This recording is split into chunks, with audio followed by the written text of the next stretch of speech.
आप सभी को जय हिंद। ये हमारे अगले नए चैप्टर का पहला पार्ट है। चैप्टर का नाम है भक्ति एवं सूफी परंपरा। भक्ति एवं सूफी परंपरा का ये पहला पार्ट है। इससे पहले मैं 2 चैप्टर कंप्लीट कर चुका हूँ, जिसके 5-4 पार्टों में दोनों हैं, है ना। आप लगातार सभी चैप्टर्स को लाइन वार देखते जाइए। बहुत ईजी हो जाता है जब हम वीडियो के माध्यम से किसी चैप्टर को पढ़ें तो, क्योंकि हम फिर इसको कभी भी पढ़ सकते हैं ना। क्लास जैसे ऑफलाइन अगर क्लास भी लेते हैं तो वो एक ही बार होगा, लेकिन अगर हम ऑनलाइन क्लास ले रहे हैं और उसको रिकॉर्डेड है हमारा ऑनलाइन क्लास, तो हमारे लिए काफ़ी कुछ हेल्पफुल हो जाता है। ठीक, तो चैप्टर का नाम है भक्ति एवं सूफी परंपरा और ये पहला पार्ट है। चलिए हम स्टार्ट करते हैं। जैसा कि आप जानते हैं कि मैं बहुत शॉर्टकट में बात करने का आदी नहीं हूँ, है ना। मैं किसी भी बात को कोशिश करता हूँ कि बहुत विस्तार से समझें हम, क्योंकि अगर जब हम किसी टॉपिक को थोड़े विस्तार से समझ लेते हैं तो वो लंबे समय तक हमारे दिमाग में रहता है। तो चलिए बात करते हैं, थोड़ा पहले बात करते हैं, पहले से। सिंधु घाटी सभ्यता हमारे भारत की प्राचीनतम ज्ञात सभ्यता है और लगभग 1500 ईसा पूर्व आर्य लोग मध्य एशिया से हिंदू कुश पर्वत के रास्ते से होते हुए भारत में प्रवेश किया। जब आर्य भारत में आए तो केवल आर्य नहीं आए, आर्य के साथ उनकी नई संस्कृति भी आई, जिसको हम कहते हैं वैदिक संस्कृति। वैदिक संस्कृति क्योंकि उन्होंने भारत में आने के बाद वेदों की रचना की, इस कारण हम इन्हें जो है वैदिक संस्कृति कहते हैं। फिर यही बाद में हिंदू धर्म बना और सबसे प्राचीनतम धर्म, है ना, सनातन धर्म है। और वही सनातन धर्म बाद में फिर जो है हिंदू धर्म के रूप में डेवलप हुआ। धर्म में बहुत सारी अच्छी अच्छी चीज़ें, बहुत सारी नई नई बातों का जुड़ाव, विकास हुआ, लेकिन कुछ बुराइयां भी शामिल हो गई, जैसे कि बहुत सारे कर्मकांड, है ना। और कर्मकांड फॉर एग्जाम्पल के लिए बहुत खाद्य पदार्थों का अग्नि में आहुति दे देना। चलिए थोड़ा बहुत समझ आता है, लेकिन ज़रूरत से ज़्यादा, है ना, जिसको जनता में बांटा जा सकता है, तो इस प्रकार से उसकी आहुति दे देना। और साथ में इसमें वर्ण व्यवस्था भी थी। वर्ण व्यवस्था मतलब कि भाई समाज को 4 वर्गों में डिवाइड कर दिया गया था, ब्राह्मण, क्षत्रिय, वैश्य और शूद्र। और पूजा पाठ करने का अधिकार केवल ब्राह्मण को था, उच्च जातियों को था, क्षत्रिय भी जिसमें शामिल थे। वैश्य वर्ग तो व्यापार करना था, तो व्यापार के दम पर उन्होंने अपनी बहुत काफ़ी संपत्ति इकट्ठा कर ली थी और समाज में एक इमेज बना लिया था। लेकिन शूद्र वर्ग जो कि काफ़ी दबा कुचला वर्ग था और इन्हें किसी भी पूजा अनुष्ठान में शामिल होने की अनुमति नहीं थी। तब उसी समय में 6वीं शताब्दी ईसा पूर्व के आसपास 2 नए धर्म आए, जैन धर्म और बौद्ध धर्म। जैन धर्म पहले आया, प्राचीन धर्म है, और जैन धर्म के मुकाबले बौद्ध धर्म थोड़ा बाद में आया। बौद्ध धर्म जैन धर्म के मुकाबले थोड़ा नया है ना। आदिनाथ, स्वामी आदिनाथ के समय में जैन धर्म की स्थापना हुई थी और इसमें 24 तीर्थकर हुए। जो संत होते हैं जैन संत, उन्हें तीर्थकर कहते हैं। पहले तीर्थकर ऋषभनाथ, 23वें नंबर के पार्श्वनाथ और 24वें नंबर के महावीर स्वामी, जो कि सबसे ज़्यादा प्रसिद्ध हुए। जब हम जैन धर्म और बौद्ध धर्म के ऊपर चर्चा करेंगे तो बहुत विस्तार से चर्चा करेंगे। अभी हल्के से जो है आप बेस बनाने के लिए क्लियर कर लीजिए, है ना, ताकि हम बेसिक जो है अपना चैप्टर आगे सुचारू तरीके से बढ़ा सकें। टॉपिक वाइज जो बुक में दिया है, अगर हम इन्हीं बातों को करते चले तो बहुत सारे सवाल मन में रह जाते हैं। इस कारण सबसे पहले थोड़ा बेस बनेंगे। बौद्ध धर्म, गौतम बुद्ध, जिनके माध्यम से बौद्ध धर्म के संस्थापक हम कह सकते हैं गौतम बुद्ध को। तो ये जो 2 नए धर्म आए, ये जो पुराने हमारे हिंदू धर्म है उससे काफ़ी कुछ अलग थे। इनमें नयापन ये था कि जैन धर्म और बौद्ध धर्म कहते थे कि भाई हम वर्ण व्यवस्था को नहीं मानते, हमारे लिए सब बराबर है। ब्राह्मण भी हमारे धर्म में आके शामिल हो सकता है, क्षत्रिय भी, वैश्य भी और शूद्र भी। ऐसा नहीं कि ब्राह्मण और शूद्र दोनों आ गए साथ में तो हम दोनों के साथ अलग व्यवहार करेंगे, नहीं, दोनों हमारे लिए बराबर है। तो इस प्रकार से जैन धर्म और बौद्ध धर्म का उदय हुआ और धर्म के क्षेत्र में एक नया परिवर्तन आया। नया परिवर्तन कैसे आया? पहले एक ही धर्म हुआ करता था और उस धर्म पर भी कुछ उच्च वर्ग के लोगों का कब्जा था, जैसे ब्राह्मणों का, क्षत्रियों का कब्जा था, और वो अपने पूजा पाठ को, अपने अनुष्ठान को निम्न वर्ग को करने की अनुमति नहीं देते थे। लेकिन वही धर्म पूजा पाठ तो एक प्रकार से बोल सकते हैं मौलिक जरूरत है। मनुष्य बिना खाना का और बिना पानी का रह लेता है, नवरात्रि में देखते नहीं है 9 दिन तक रह लेता है निर्जला उपवास, लेकिन बिना धर्म के नहीं रह सकता। तो इस मौलिक जरूरत को देखते हुए जैन धर्म और बौद्ध धर्म आए और उन्होंने सभी को धर्म का आश्रय दिया कि भाई आइए हमारे धर्म को मानिए, हमारे धर्म में किसी भी प्रकार की कोई भी कमी नहीं है, सबको बराबर का दर्जा दिया जाएगा। और जितने भी निम्न वर्ग के थे वो सभी बौद्ध धर्म को मानने लगे। बौद्ध धर्म और जैन धर्म के प्रचार प्रसार फैलाव को देखते हुए मध्यम वर्ग मतलब वैश्य और बहुत सारे क्षत्रिय, जैसे कि हम देखते हैं चंद्रगुप्त मौर्य, सम्राट अशोक, इन्होंने भी जैन धर्म और बौद्ध धर्म को महत्व दिया। बहुत सारे राजाओं ने तो अपने क्षेत्र में इन्हें संरक्षण दिया, जैसे कि सम्राट अशोक ने इनको संरक्षण ही नहीं दिया बल्कि इनके प्रचार प्रसार में भी लग गए वो खुद। तो ये स्थिति हमें जो है देखने को मिलती है। और बौद्ध धर्म और जैन धर्म काफी फला फूला। तो ये बाकी के जो धर्म थे उनके सामने ये संकट आ गया कि भाई ये धर्म इतना ज्यादा फैल रहा है। फैलने की बात करें तो बौद्ध धर्म ज्यादा फैला। इसके पीछे कारण क्या है कि भाई जैन धर्म पहले आया, ऐसा नहीं है कि जैन धर्म किसी अलग लोकेशन में आया, दोनों इंडिया में उद्भव हुआ, दोनों का ओरिजिन क्या है, इंडिया ही है। और एक प्रकार से जैन धर्म तो पुराना है, लेकिन फिर भी बौद्ध धर्म पूरे विश्व में कैसे फैल गया, जबकि दोनों एक ही जगह से हुए। बौद्ध धर्म बाद में आए लेकिन फिर भी इतना ज्यादा सक्सेस कैसे हुआ, इसके पीछे कारण ये है कि जो जैन धर्म था वो काफी थोड़ा कठोर था बौद्ध धर्म के मुकाबले। जैसे जैन धर्म में अहिंसा पर विशेष जोर दिया गया था कि भाई आप पैदल चल रहे हैं तो भी थोड़ा ध्यान देते हुए चलिए कि आपके पैर के नीचे चींटी ना आ जाए। अगर गलती से चींटी भी आपके पैर से दब के मर जाती है मतलब आपने हत्या किया, आप हिंसा कर चुके हैं। और वही अगर बौद्ध धर्म की बात करें तो वो ना तो बहुत कठोर नियमों को मानता था और ना ही बहुत सरल नियमों को। वो मध्यस्थता का जो मार्ग होता है ना, बीच का मार्ग, उसको मानता था कि भाई अपने को ना तो बहुत कठोर होना है ना ही बहुत सरल होना है, बीच के रास्ते पर चलना है, ना ही बहुत कठोर ना ही बहुत सरल, लचीला थोड़ा सा, है ना, लचीलापन लाना है अपने धर्म में। तो ये धर्म काफी कुछ आसान था, सरल था, इस कारण ज्यादा लोगों ने इन्हीं को फॉलो किया और इनके फॉलोअर बढ़ गए। जैन धर्म काफी कठोर भी था। व्यवसाय के दृष्टिकोण से देखें तो बहुत सारे लोग जैन धर्म को नहीं मान पाते। फॉर एग्जाम्पल के लिए जैसे किसान है तो किसान को हिंसा तो करना ही पड़ेगा। किसान के खेतों में अगर कोई कीड़े लग गए हैं, माहू जैसा लग गया है ना, पूरे धान में फसल में जो बर्बाद कर रहे हैं, तो उसको कीटनाशक का छिड़काव तो करना पड़ेगा। और जैन धर्म में कहा गया है कि भी आप गलती से भी अगर छोटे से जीव को, चींटी को अपने पैरों से रौंद देते हैं तो भी आपने हत्या किया। जैन धर्म में आप देखते हैं ना, दो प्रकार के साधुओं को देखने को मिलते हैं संत जैन धर्म में। एक दिगंबर जो कि नागा साधुओं की तरह नग्न घूमते रहते हैं और एक श्वेतांबर जो कि सफेद कपड़े में घूमते रहते हैं। जो श्वेतांबर होते हैं वो अपने मुंह में एक पट्टी भी बांधे रहते हैं। तो इसका कारण क्या है? मेरे को पहले लगता था बचपन में कि भाई शायद ये मौन व्रत धारण किए हैं, लेकिन ये प्रवचन करते थे तो मैं सोचता था कि भाई जब मुंह में पट्टी बांधे हैं, मौन व्रत धारण किए हैं, तो बोल क्यों रहे? लेकिन बाद में पता चला जब मैंने किताबों में इनके बारे में पढ़ा कि भाई ये इसलिए पट्टी नहीं बांधे क्योंकि ये मौन व्रत धारण किए, ये इसलिए पट्टी बांधे हैं ताकि कोई भी जीव जो है मुंह के माध्यम से उसके शरीर में प्रवेश न कर जाए। क्योंकि अगर कोई भी छोटा मोटा जीव अगर मुख के माध्यम से उसके शरीर में प्रवेश कर जाएगा या नाक के माध्यम से शरीर में प्रवेश कर जाएगा तो हमारे शरीर के अंदर जाकर के उसकी मृत्यु हो जाएगी और हम जो है हिंसा के भागी हो जाएंगे, पाप के भागी हो जाएंगे। तो बताइए इतना ज़्यादा कठोरता से वो पालन करते हैं नियम कायदे कानून अपना, है ना। जीवन काफ़ी कठोर होता है जैन मुनियों का। जैसे कि मौसम कैसा भी हो, आपको नग्न रहना है, कपड़ों का और हर प्रकार की सुख सुविधाओं का आपने त्याग कर दिया है, इस बात का आपको ध्यान रखना है।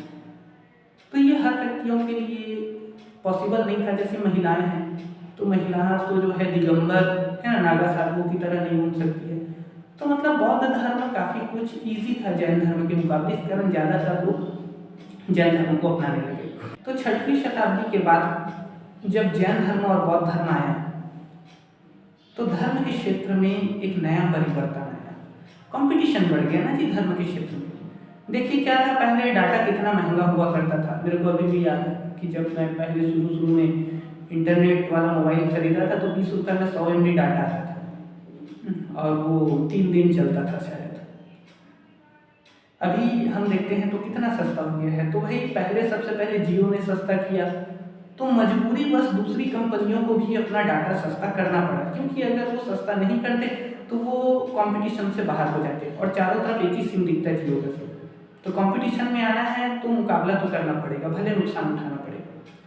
तो वैसे ही सभी लोग जैन धर्म और बौद्ध धर्म को अपना रहे थे, यहाँ तक कि जो क्षत्रिय हैं वो भी उनको आश्रय दे रहे थे।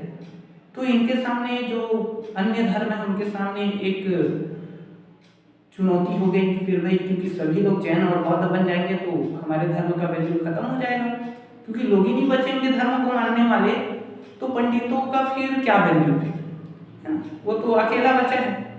पहले सभी लोग हिंदू थे तो भले पूजा पाठ करने के लिए नहीं मिलता था, लेकिन दूर से देख करके प्रणाम कर लेते थे तो उनका वैल्यू बढ़ जाता था। लेकिन अब सभी बौद्ध बन जाएंगे, कोई बचेगा ही नहीं, तो ये समस्या हो जाएगी थोड़ी सी। इस कारण बाकी के जो धर्म है वो भी थोड़ा उदार होने लगे, नहीं भाई आ जाओ शामिल हो जाओ, है ना, सब मिल करके पूजा पाठ करते हैं। कोई ब्राह्मण क्षत्रिय वैश्य शूद्र नहीं होगा, शूद्र भी आके शामिल हो सकते हैं, है ना, शूद्र भी बैठ सकते हैं, लेकिन पूजा पाठ प्रवचन तो हम ही करेंगे। ये आज भी है, हम देखते हैं कि भाई जैसे कथा वगैरह करना है, पूजा पाठ करना है तो ब्राह्मणों को ही वो अधिकार है ना। समाज ने भी अपना एक मानसिकता बना ली है कि नहीं भाई अगर दूसरी जाति का है तो ये नहीं करेगा ना, ब्राह्मण है वही करेगा पूजा पाठ।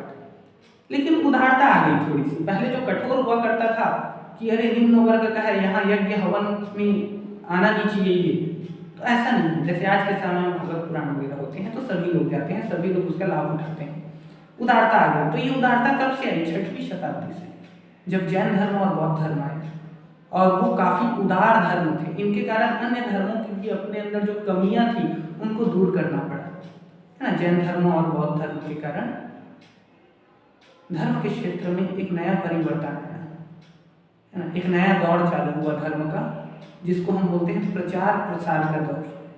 पहले जो धर्म हुआ करता था उसमें प्रचार प्रसार नहीं होता था ना, कुछ ही लोग होते थे जो उसको मानते थे। अब ये होने लगा कि भाई नहीं, अपने धर्म के अनुयायियों की संख्या हमें बढ़ानी है।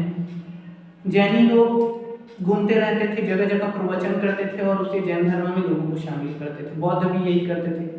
बाद में हिंदुओं ने भी यही किया, शुद्धि आंदोलन चलाया, है ना, आर्य समाज के संस्थापक दयानंद सरस्वती ने, कि भाई हम सभी एक ही धर्म से निकले हैं, सनातन धर्म से, और बाद में जाकर के हम ईसाई वगैरह बन गए हैं, तो आप वापस हमारे धर्म में शामिल होना चाहते हैं तो आ जाइए, आपका शुद्धि करेंगे और जो है आप वापस इस धर्म में शामिल हो जाएंगे। अब वैसे ही हम मुस्लिमों को देखते हैं तो कोई भी राजा होता था तो अपने क्षेत्र में वो टैक्स लगाता था। जो मुस्लिम है उन्हें टैक्स देना नहीं पड़ता था और जो मुस्लिम नहीं है गैर मुस्लिम लोगों को टैक्स देना पड़ता था, जैसे जजिया कर। ईसाइयों को भी देखें तो वो जबरदस्ती जो है, जैसे भारत में आए तो भारतीयों को उन्होंने ईसाई बनाना चालू किया। आज हम देखते हैं आदिवासी क्षेत्रों में जाकर के तो बहुत सारे ईसाई हमको देखने को मिलेंगे। तो ऐसा नहीं है वो यूरोप से आए, वो उन ईसाइयों के प्रभाव में आकर के उन्होंने अपना जो है धर्म परिवर्तन कर लिया है। तो 6वीं शताब्दी से फिर धर्म का एक नया दौर चालू हुआ, प्रचार प्रसार का दौर। और धर्म का प्रचार प्रसार का कुछ माध्यम था, जैसे कि भवन निर्माण, आपको मंदिर देखने को मिलेंगे, है ना, बौद्ध विहार, बौद्ध स्तूप, मठ, है ना, ये सभी एक केंद्र थे, पूजा पाठ के केंद्र, जहाँ पर सभी लोग इकट्ठा होते थे और एक प्रकार से एडवर्टाइज होता था उस धर्म का। दूसरा धर्म के प्रचार प्रसार का माध्यम था साहित्य, जैसे वेद, पुराण और अन्य जैन धर्म, बौद्ध धर्म जैसे अवतान शतक, अंगुत्तर निकाय, है ना, इनके माध्यम से भी वो क्या करते थे, अपने धर्म की जानकारी देते थे, अपने धर्म का प्रचार प्रसार करते थे। इसके अलावा मूर्तियाँ भी थी, मूर्तियों के माध्यम से भी वो अपने ईश्वर का एक स्वरूप सामने प्रदर्शित करते थे कि भाई देखिए हमारा ईश्वर ऐसा है ना, ताकि दूसरे लोग जो है प्रभावित हों और आकर के धर्म में शामिल हो जाएं, अपना ले उस धर्म को। अगर मूर्तियों में हम देखें, हिंदू धर्म की अगर बात करें तो 3 प्रकार की मूर्तियां हमको देखने को मिलती हैं। एक शिव की मूर्ति, एक विष्णु की मूर्ति और एक देवियों की मूर्ति। बहुत सारी मूर्तियां देखने को मिलती है, लेकिन बेसिक यही 3 ही होता है। फॉर एग्जाम्पल के लिए दक्षिण भारत में अगर हम जाएं तो हमें विरूपाक्ष की मूर्ति हमने पढ़ा था विजयनगर साम्राज्य वाले में विरूपाक्ष के बारे में। तो विरूपाक्ष भगवान की मूर्ति देखने को मिलती है, जो कि शिव के एक रूप है। सिंधु घाटी सभ्यता की बात करें तो वहां पर पशुपतिनाथ का मूर्ति मिला है, जो कि शिव के रूप है। इसके अलावा नटराज शिव के रूप है, कहीं कहीं आपको नटराज की मूर्ति मिलेगी, कहीं शिवलिंग की पूजा होती है। तो ये सभी शिव को मानते हैं, है ना, शैव धर्म के अनुयायी हैं। वहीं हम कहीं कहीं जाए तो हमको जो है विष्णु की मूर्ति देखने को मिलेगी, और उनके भी कई स्वरूपों की पूजा होती है। जैसे हम देखते हैं पद्मनाभ स्वामी मंदिर में जैसे हम जाते हैं, वहाँ विष्णु की प्रतिमा है, विठल देव हो गया, जगन्नाथ मंदिर हो गया, है ना, सत्यनारायण भगवान, ये सभी क्या है, विष्णु के ही अवतार है। तो बेसिक अगर हम देखें तो ईश्वर तो तीन ही है, एक शिव है, एक विष्णु है, और एक जो है देवियों की एक श्रेणी है। जो ये देवता है उनकी पत्नियों के रूप में इनको मान्यता मिली है, जैसे दुर्गा, लक्ष्मी, सरस्वती, है ना। और इनको भी कई रूपों में इनकी पूजा पाठ की जाती है, जैसे पार्वती हो गया, सती हो गया, दुर्गा। और हमने पढ़ा था एक विजयनगर साम्राज्य वाले चैप्टर में पंपा देवी, जिसने विरूपाक्ष को अपने पति रूप में प्राप्त करने के लिए पूजा की थी, है ना, घोर तपस्या की थी। तो ये कुछ इसी प्रकार से है जैसे पार्वती ने माता पार्वती ने शिव को प्राप्त करने के लिए तपस्या की थी, कुछ इस प्रकार से। तो ये एक ही स्वरूप बोल सकते हैं हम दोनों को। तो बेसिक अगर हम देखें तो तीन ही प्रकार के देवी देवता थे, एक थे शिव, एक विष्णु, और तीन देवियां सरस्वती, लक्ष्मी और दुर्गा या पार्वती। एक व्यक्ति थे रॉबर्ट रेडक्लिफ। रॉबर्ट रेडक्लिफ ने भारत में पूजा पाठ की प्रणाली के ऊपर थोड़ा रिसर्च किया, और उन्होंने बताया कि भाई भारत में दो प्रकार के पूजा पाठ की प्रणाली होती है, एक होता है महान प्रणाली और एक होता है लघु प्रणाली। चलिए समझते हैं महान प्रणाली और लघु प्रणाली क्या है। महान प्रणाली फॉर एग्जाम्पल के लिए हम शिव की पूजा करते हैं, राम की पूजा करते हैं, विष्णु कृष्ण की पूजा करते हैं ना, दुर्गा माता की पूजा करते हैं। इन सभी देवी देवताओं की हम पूजा करते हैं, और सब लोग करते हैं, केवल हम अकेले नहीं करते, सब लोग करते हैं। हिंदू हैं जितने भी, वो सभी पूजा पाठ करते हैं इन सभी देवी देवताओं का। और घर में जैसे पूजा हो रहा है, सत्यनारायण की कथा हो रही है, या भागवत पुराण हो रहा है, या रामायण हो रहा है, तो हम सभी को बुलाते हैं, अपने कुटुंब के लोगों को भी बुलाते हैं, हम जिनको जानते हैं उनको भी बुलाते हैं, और जिनको नहीं जानते उनको भी बुला देते हैं। जैसे भागवत हो रहा है तो हम पोस्टर छपवाते हैं, है ना, कि इस महाराज के द्वारा यहाँ पर ये भागवत ज्ञान यज्ञ इस तारीख से इस तारीख तक चलेगा, तो आप सभी का जो है स्वागत है वहाँ पर। तो सभी को बुलाते हैं वहाँ पर। तो ये हो गया पूजा की महान प्रणाली, एक प्रकार से यूनिवर्सल प्रणाली हम बोल सकते हैं, जिसको सब मानते हैं और जहाँ हो रहा है वहाँ पर सब जा भी सकते हैं। दूसरा है पूजा की लघु प्रणाली। यहाँ पर जो देवी देवता होते हैं वो यूनिवर्सल नहीं होते, मतलब सब लोग नहीं मानते उसको, वो अपना पर्सनल देवी देवता होता है। जैसे गांव का एक पर्सनल देवी देवता, जैसे ठाकुर देव है ना, जो पूरे गांव की रक्षा करता है। गांव के अंदर हम देखें तो वहाँ पर ग्रामीण देवी होती है, कई गांवों में जैसे नाम होता है माता बूढ़ी, है ना, माता बूढ़ी देवी बोलते हैं उसको। छत्तीसगढ़ी कल्चर के बारे में मैं बात कर रहा हूँ, छत्तीसगढ़ के निवासी हैं तो छत्तीसगढ़ के बारे में जानकारी बहुत ज़रूरी है। और इसके अलावा बहुत सारे पारिवारिक देवी देवता भी होते हैं। एक तो पूरे गांव के भी देवी देवता हो गया, तो इस गांव के देवी देवता में क्या होगा, केवल गांव के लोग ही उसका पूजा पाठ करेंगे। बाहरी अगर गांव के लोग आ जाते हैं तो उसमें शामिल हो जाते हैं, ऐसा नहीं है कि उसको भगा देना है, लेकिन बुलाया नहीं जाता सामान्यतः, क्योंकि वो पर्सनल उनका पूजा पाठ है गाँव का। और वैसे ही घर में अगर हम पूजा पाठ करते हैं, जैसे घर में जमारा बोल दिया हमने ना, जोत जमारा छत्तीसगढ़ में नवरात्र के समय में किया जाता है। तो अगर हम ये सब कर रहे हैं तो हम बाहरी लोगों को नहीं बुलाते, परिवार के लोगों को बुलाते हैं। ऐसे सबको बुलाते हैं, ऐसी प्रॉब्लम नहीं है कि भाई आप आइए माता का दर्शन कीजिए। ज़्यादातर देवियाँ होती हैं, लघु पूजा प्रणाली में ज़्यादातर देवियाँ होती हैं, और महान पूजा प्रणाली में देवी देवता दोनों होते हैं। तो जैसे हम अपने घर में क्या कर रहे हैं, जमारा बोल रहे हैं, तो हम सबको बुलाएंगे, हाँ। लेकिन बहुत सारे काम ऐसे होते हैं जहाँ पर केवल घर के लोगों को ही साथ में मिला करके उस कार्य को संपन्न किया जाता है। जैसे बलि दे दिया तो उसमें एक विशेष प्रकार का प्रसाद बनता है, तो वो केवल अपने कुटुंब के लोग ही खाएंगे, अपने परिवार के लोग ही खाएंगे। बाहर के जैसे लोग आ रहे हैं तो उनके लिए अलग से प्रसाद बनाएंगे, तो इस प्रकार से ना पूजा पाठ की प्रणाली है जो केवल अपना पर्सनल होता है, और ये लघु पूजा की प्रणाली है। तो ये हमने बात किया रॉबर्ट रिडक्लिफ के द्वारा जो पूजा की दो प्रणालियाँ बताई गई थी, एक महान पूजा की प्रणाली जैसे शिव, विष्णु, दुर्गा माता, ये सभी लोग मानते हैं और इसमें कोई रोक टोक नहीं है, कहीं भी पूजा पाठ हो रहा है तो आप जा सकते हैं। जैसे दुर्गा मूर्ति की स्थापना, गणेश मूर्ति की स्थापना, विशालकाय, तो सभी लोग जाते हैं देखने के लिए। लेकिन वहीं अगर हम लघु पूजा की प्रणाली की बात करें तो वो हमारा खुद का पर्सनल होता है, घर का एक पर्सनल देवी जिसको कुल देवी बोलते हैं उसकी पूजा पाठ होती है। जैसे नमक खाते हैं छत्तीसगढ़ में हम लोग है ना दशहरे के समय, तो वहाँ पर केवल घर के लोगों को बुलाया जाता है, नमक खाई में बाहरी लोगों को नहीं बुलाया जाता, दूसरे कुटुंब के लोगों को नहीं बुलाया जाता।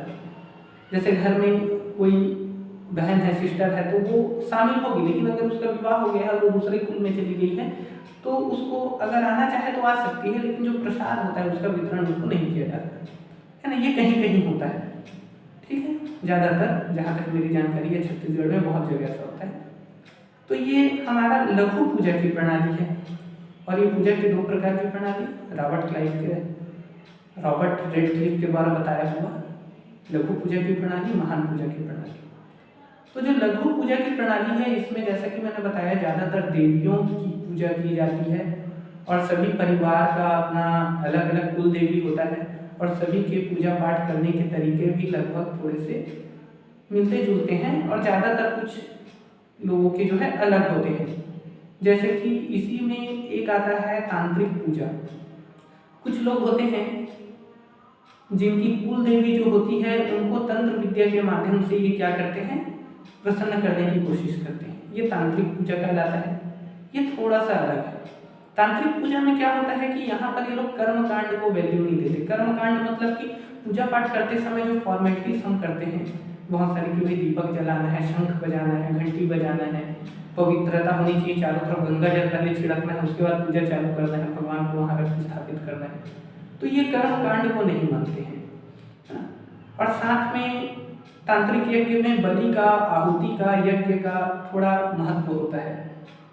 और ये तारा देवी की पूजा करते हैं, तंत्र है ना, तंत्र शब्द से आप समझ रहे हैं, तंत्र मतलब ये तारा देवी की पूजा करते हैं। तारा देवी, ठीक है, वेस्ट बंगाल में जैसे हम जाते हैं तो वहाँ पर नैन तारा का मंदिर है, तो वहाँ एक विशेष प्रकार का तांत्रिक पूजा होता है। और उसी प्रकार हम देखते हैं बौद्ध धर्म में भी, तो बौद्ध धर्म में दो प्रकार हैं, हीनयान और महायान। हीनयान जो कि बुद्ध की शिक्षाओं को मानते हैं, वो गौतम बुद्ध की मूर्ति की पूजा नहीं करते, बुद्ध की शिक्षाओं की पूजा करते हैं, उसके द्वारा दिए गए ज्ञान की पूजा करते हैं, है ना, हीनयान बोलते हैं इसे। और अगर हम महायान की बात करें, ये गौतम बुद्ध को मानते हैं, गौतम बुद्ध की मूर्ति की पूजा करते हैं। वैसे ही अगर हम हीनयान की बात करें तो ये गौतम बुद्ध की मूर्ति की पूजा नहीं करते, ये गौतम बुद्ध के ज्ञान को मानते हैं, उनके द्वारा जो शिक्षाएं दी गई है ये उनको वैल्यू देते हैं। और वैसे ही बौद्ध धर्म का एक तीसरा भाग है वज्रयान, और वज्रयान जो है ये तंत्र मंत्र को मानता है, ठीक है। तो एक प्रकार पूजा की एक प्रणाली ये भी है जो बाकी पूजा की प्रणाली से थोड़ी अलग है, और वो है तांत्रिक प्रणाली। तांत्रिक प्रणाली में ये लोग तारे की पूजा करते हैं। जैसे आप तांत्रिकों को देखते हैं तो कोई भी कार्य करने से पहले वो इस प्रकार से कुछ स्टार बनाते हैं, और उसी के ऊपर जो भी कार्य करना है, जो भी पूजा वगैरह करना है वो सारा पूजा करते हैं। तारा देवी की पूजा करते हैं ये लोग, है ना, अपनी जो कुल देवी है उसकी पूजा करते हैं। तो ये है हमारा जो है तांत्रिक यज्ञ, इसमें कर्म कांड को वैल्यू नहीं दिया गया है। यज्ञ, आहुति का, बलिदान का, बलि का अपना एक विशेष महत्व है। लघु पूजा की प्रणाली के ऊपर हमने थोड़ा सा चर्चा किया। हम थोड़ा सा बात करते हैं, हमारा जो पहला पॉइंट था महान पूजा की प्रणाली, उसके ऊपर। महान पूजा की प्रणाली में प्रमुख रूप से शिव और विष्णु के भक्त आते हैं। दक्षिण भारत में अगर हम देखें, ऐसे हम वैदिक काल की बात करें, जब शुरू में वेदों की रचना हुई थी, तो ये जो शिव हैं और जो विष्णु हैं ये बाद में प्रचलन में है। शुरुआत में इंद्र का, अग्नि, सूर्य, पृथ्वी, इन्हीं सभी देवी देवताओं की पूजा होती थी, और जिन देवी देवताओं की हम आज पूजा करते हैं ये बाद में प्रचलन में है, ठीक है, काफी लंबे समय। तो सबसे ज़्यादा प्रचलित देवी देवताओं की अगर हम बात करें, जिसके हमें बहुत ज़्यादा मूर्तियाँ भी मिली हैं, मंदिर भी मिले हैं, तो वो है शिव और विष्णु। दक्षिण भारत में संतों की टोली हुआ करती थी। संतों की एक प्रकार की टोली ऐसे थी जो कि विष्णु को मानती थी, और दूसरे प्रकार की टोली ऐसी थी जो कि शिव को मानती थी।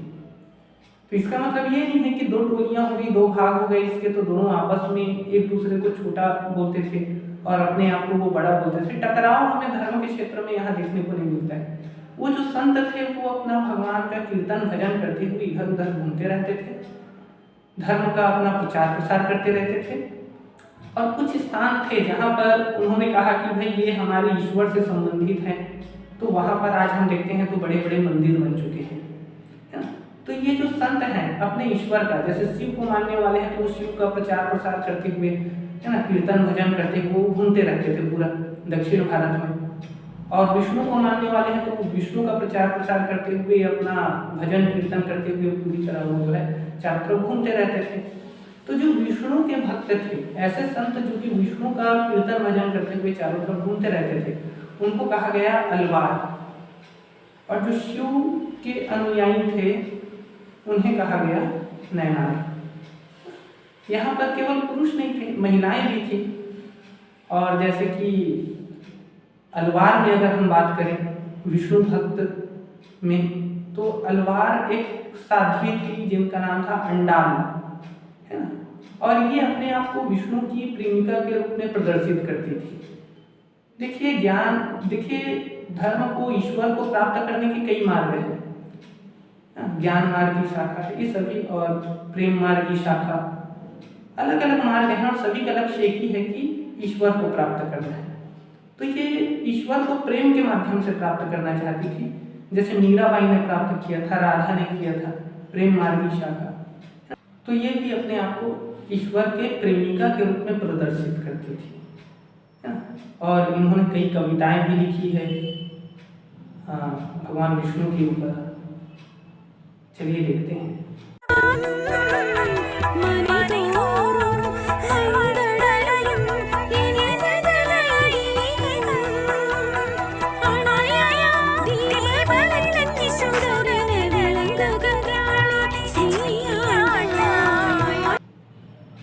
ये कुछ वीडियो था, है ना, साउथ तमिल वीडियो था, तो ऐसे तो आपको समझ नहीं आया होगा, लेकिन जो है हमें अगर एग्जाम्पल अगर हम देख लें तो काफ़ी कुछ जो है ध्यान रहता है, ध्यान रखिएगा, है ना।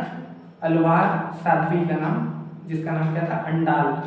और वैसे ही नैनार में अगर हम बात करें तो नैनार में एक साध्वी थी और उसका नाम था करिक्कल अम्मियार। अब ये जो शिव भक्त होते थे ये थोड़े अलग होते थे, अघोरी किस्म के होते थे। विष्णु भक्त हैं तो वो थोड़े शांत स्वभाव के और थोड़ा सॉफ्ट एक प्रकार से बोल सकते हैं ना, शांत व्यवहार वाले होते थे। लेकिन शिव के जो भक्त होते तो थोड़ा रुद्र व्यवहार है और थोड़े अघोरी किस्म के होते थे। तो इनकी जो रचनाएं हैं इसमें भी हमें अंतर देखने को मिलता है। भाई जैसा वह व्यक्ति होगा वैसा उसका व्यवहार भी देखने को मिलता है। जैसे हम राम की बात करें और रावण की बात करें तो दोनों शिव को मानते थे, दोनों शिव की रोज सुबह उठ करके पूजा करते थे। तो जैसे हम भगवान राम की बात करें तो वो थोड़े सॉफ्ट व्यवहार वाले थे, है ना, थोड़ा शांत व्यवहार वाले थे। तो उनका जो पूजा पाठ करने का तरीका था वो थोड़ा सॉफ्ट था, जैसे वो पूजा पाठ में मंत्रोच्चारण करते थे। मम इष्ट मम आराध्य है शिव शंभु परम असाध्य है। सॉफ्ट, शांत। और वहीं अगर हम रावण की बात करें तो वो भी शिव का भक्त था, लेकिन उसका पूजा करने का तरीका अलग। वो शिव तांडव स्रोत का उपयोग करता था शिव जी को प्रसन्न करने के लिए। जटा तवी कलश जल धरेन्द्र नंदिनी कुचाग्र चित्र पत्र प्रकल्पने शिल्पनि त्रिलोचने मते।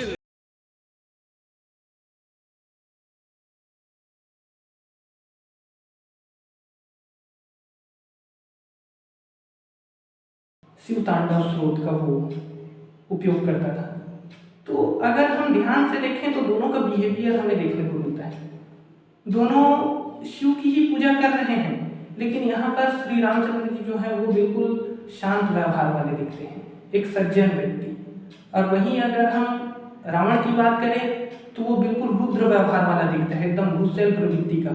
तो हम जैसे होते हैं, हमारा व्यवहार सामने वाले को प्रदर्शित कर देता है कि भाई हम कैसे हैं। तो ज़्यादातर जो शिव के अनुयायी होते थे वो थोड़े अघोर किस्म के होते थे, है ना। और यहाँ पर जो करिक्कल अमियार है उनकी द्वारा जो लिखी हुई कविताएं हैं उनसे हमें पता चल जाता है ना कि ये जो है थोड़ा अलग व्यवहार की है।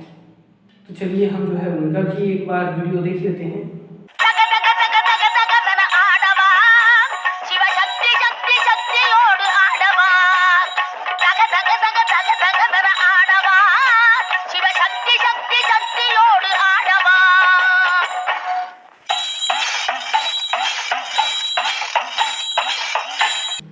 ऐसे आपको समझ नहीं आया होगा, लेकिन फिर भी दोनों के सॉन्ग में आप कंपैरिजन कीजिए ना। जो विष्णु के ऊपर जिन्होंने कविताएं लिखी थी वो थोड़ा सॉफ्ट था, स्लो था, और जो शिव के ऊपर लिखा था वो थोड़ा तड़क भड़क था, है ना। तो ये हमें शैव मतावलंबियों में और वैष्णव मतावलंबियों में, मतलब अलवार और नैनार में एक अंतर देखने को मिलता है। ये दक्षिण भारत की बात है। अब देखिए सबका क्या है, मार्ग अलग अलग है, सब अलग अलग ईश्वर की पूजा करते हैं, अलग अलग मार्ग पर चलते हैं, लेकिन सबका एक ही लक्ष्य था, मोक्ष को प्राप्त करना। जैसे बौद्ध धर्म का भी अंतिम लक्ष्य था मोक्ष को प्राप्त करना। ये सभी अलग अलग ईश्वर की पूजा करते थे, अलग अलग मार्ग पर चलते थे, अलग अलग अनुष्ठान करते थे। इनके मंत्र भी अलग अलग थे, पूजा पाठ करने के तरीके भी अलग अलग थे, लेकिन सबका एक ही लक्ष्य था, मोक्ष को प्राप्त करना। जैसे बौद्ध धर्म के भी अंतिम लक्ष्य था मोक्ष को प्राप्त करना, जैन धर्म में भी निर्वाण अंतिम सीढ़ी होती थी उनकी, और बाकी जितने भी धर्म हैं उनका एक ही लक्ष्य है कि हमारा जो आत्मा है वो परमात्मा से मिल जाए, बस रास्ते अलग अलग हैं, ये स्थिति है। तो यहाँ पर हम कुछ मार्गों को देख लेते हैं कि हमारे हिंदू धर्म में कितने प्रकार के मार्ग हैं जिससे हम ईश्वर को प्राप्त कर सकते हैं। तो जैसे हम हिंदू धर्म की बात करें तो दो प्रकार की परंपराएं हैं, भक्ति की दो प्रकार की परंपराएं। पहला सगुण भक्ति परंपरा और दूसरा निर्गुण भक्ति परंपरा। सगुण भक्ति परंपरा मतलब यहाँ पर ईश्वर के पास कुछ गुण होता है, जैसे ईश्वर का आकार होता है ना, ईश्वर की साइज होती है, ईश्वर कैसे दिखता है, ये सभी चीजें। जैसे हम मूर्ति पूजा करते हैं तो यहाँ पर ईश्वर को एक आकार दिया गया है कि हाँ भाई ईश्वर इस साइज का दिखता है, मनुष्य की तरह दिखता है, ब्लू कलर में दिखता है, रेड कलर में दिखता है, ब्लैक कलर में दिखता है। तो ये ईश्वर को कुछ गुण दे दिया गया है, भौतिक गुण, इसको बोलते हैं सगुण भक्ति परंपरा। और वहीं अगर हम निर्गुण भक्ति परंपरा की बात करें तो यहाँ पर ईश्वर को कोई भी भौतिक गुण नहीं दिया गया है। वहां पर कहा गया है कि ईश्वर निराकार है, ईश्वर का कोई आकार नहीं है। तो ये है सगुण भक्ति परंपरा और निर्गुण भक्ति परंपरा। सगुण भक्ति परंपरा की बात करें तो सगुण भक्ति परंपरा के दो शाखा है, दो भागों में इनको डिवाइड किया गया है, एक राम भक्ति शाखा, एक कृष्ण भक्ति शाखा। राम भक्ति शाखा में राम भगवान को महत्व दिया गया है और कृष्ण भक्ति शाखा में कृष्ण जी को महत्व दिया गया है। और देखिए इस प्रकार राम भगवान को महत्व दिया गया है, मतलब एक पुरुष के रूप में, एक व्यक्ति के रूप में जो है प्रदर्शित किया गया है ईश्वर को। सगुण भक्ति शाखा की ये खासियत है कि वो भगवान को भौतिक गुणों की, वो सगुण भक्ति शाखा की ये खासियत है कि वो ईश्वर को कुछ भौतिक गुण दे दिया है कि ईश्वर मनुष्य की तरह दिखता है, ईश्वर का रंग ये है, ईश्वर का कार्य ये है। तो इसमें राम भक्ति शाखा आता है और कृष्ण भक्ति शाखा आता है। जैसे कि राम एक मनुष्य थे, है ना, कृष्ण भी एक मनुष्य के रूप में आए थे। तो यहाँ पर एक आकार, उनको एक रंग दे दिया गया है कि भाई इनका रंग काला था, ये ऐसे दिखते थे, घुंघरालू बाल थे। तो ये सगुण भक्ति शाखा में है ना। सगुण भक्ति शाखा में राम मार्गी शाखा और कृष्ण मार्गी शाखा। और दूसरा है हमारा निर्गुण भक्ति परंपरा। निर्गुण भक्ति परंपरा को भी दो भागों में डिवाइड किया गया है, एक है ज्ञान मार्गी शाखा और एक है हमारा प्रेम मार्गी शाखा। चलिए एक बार मैं थोड़ा डायग्राम बता। जो हमारा भक्ति परंपरा है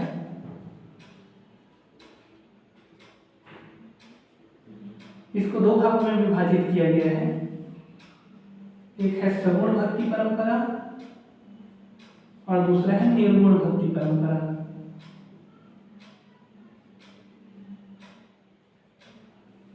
सगुण भक्ति परंपरा मतलब यहाँ पर ईश्वर के कुछ भौतिक गुण होते हैं, जैसे ईश्वर मनुष्य की तरह दिखता है, ईश्वर का रंग जैसे ये है काला है या गोरा है, बाल घुंघरालू है, इस प्रकार से ईश्वर को कुछ भौतिक गुण दे दिया जाता है। निर्गुण भक्ति परंपरा की बात करें तो यहाँ पर ईश्वर को कोई भी भौतिक गुण नहीं दिया गया है। यहाँ पर ये कहा गया है कि ईश्वर का कोई भौतिक गुण नहीं होता, उसका कोई आकार नहीं होता, ईश्वर जो है वो निराकार होता है।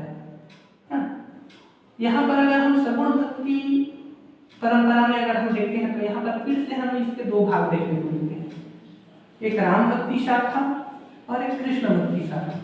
कुछ लोग हैं जो राम को मानते हैं और कुछ लोग जो है वो कृष्ण को मानते हैं। और वहीं पर अगर हम निर्गुण भक्ति शाखा की बात करें तो इसको भी जो है दो भागों में डिवाइड किया गया है, एक है ज्ञान मार्गी शाखा और एक है प्रेम मार्गी शाखा। तो ये सभी अलग अलग रास्ते हैं जिसके माध्यम से हम ईश्वर को प्राप्त कर सकते हैं। ज्ञान मार्ग की शाखा की अगर हम बात करें तो इसमें संत कबीर दास जी आते हैं। ज्ञान का काफ़ी महत्व है वहाँ पर, और गुरु के बिना तो ज्ञान संभव नहीं है, इस कारण ज्ञान मार्ग की शाखा में गुरु का भी काफ़ी महत्व है। बहुत सारे दोहे लिखे गए हैं गुरु के ऊपर, जैसे गुरु गोविंद दो खड़े काके लागू पाए, बलिहारी गुरु आपने गोविंद दियो बताए। ये गुरु की महिमा मंडन किया गया है यहाँ पर। और जैसे हम देखते हैं तो यह तन विष्णु बेलड़ी गुरु अमृत की खान, शीश दियो तब गुरु मिले तो ही सस्ता जान। ये बहुत सारे दोहे का जो है उपयोग करके गुरु की वैल्यू को बताया गया है कि भाई ईश्वर से भी ऊपर जो है गुरु है, किसमें ज्ञान मार्गी शाखा में। अब वहीं हम प्रेम मार्गी शाखा की बात करें तो यहाँ जो भक्त हैं वो प्रेम के माध्यम से ईश्वर को प्राप्त करना चाहते थे। जैसे मीराबाई, राधा, ये सभी ईश्वर को अपना प्रेमी मानती थी, तो ये ईश्वर को प्राप्त करने के लिए प्रेम को माध्यम बनाया था, इन्होंने प्रेम मार्ग का अनुसरण किया था। वैसे ही कुछ लोगों ने जो है ज्ञान मार्ग का अनुसरण किया था। अलग अलग मार्ग थे लेकिन लक्ष्य एक ही था कि वो मोक्ष को प्राप्त करें। वैसे ही यहाँ पर हम सगुण भक्ति शाखा में देखते हैं तो यहाँ पर राम की पूजा करते थे, कई कृष्ण की पूजा करते थे, लेकिन लक्ष्य एक ही था कि हम मोक्ष को प्राप्त करें। तो ये था हमारा भक्ति एवं सूफी परंपरा का पहला पार्ट।